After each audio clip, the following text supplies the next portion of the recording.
again. Roberto! Yeah! Roberto! Angela. And we have a very delicious food today. Ayan. We have tinolang isda, lutong Bisaya. It is actually a Bisaya. Ayan, Bisaya recipe today.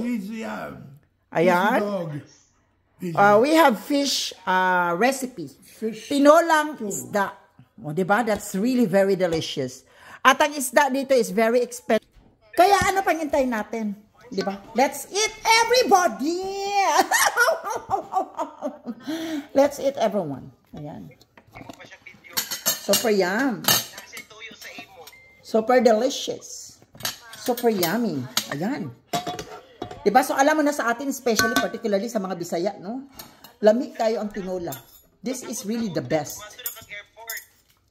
This is simply the best, mga langka. Oh my gosh. Very delicious. Grabe talaga.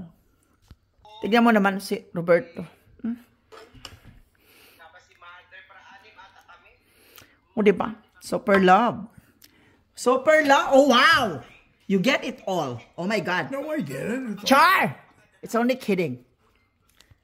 O, diba? Napakasarap, mga langga. Kaya si Roberto, nawili talaga siya sa pagkuha ng isda. Parang ayaw na niya kong tirhan. Diba? Dahil sa sobrang sarap ng pagkaluto ko. Look at that. Look at that. It's delicious. Lalo na pag nilagyan mo siya ng kamatis. Have you seen that? Super yummy. So, ano pang inantay natin? Gustuhin ko magkamay, kaya lang I can't. Kasi it's too hot. No?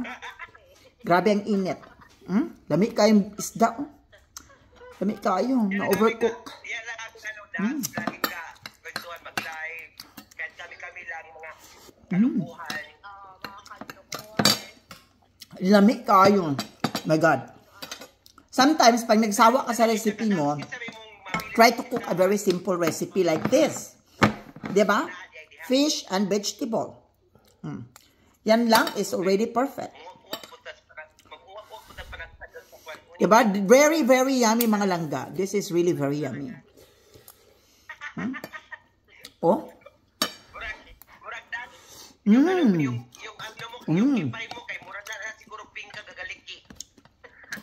Super yum. Super delicious.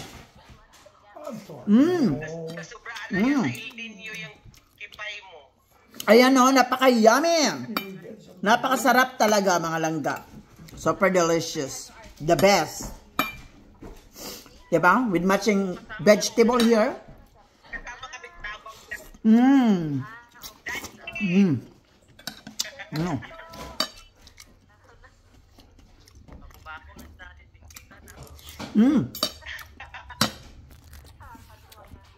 So once again, this is Makulay na Buhay, USA Live.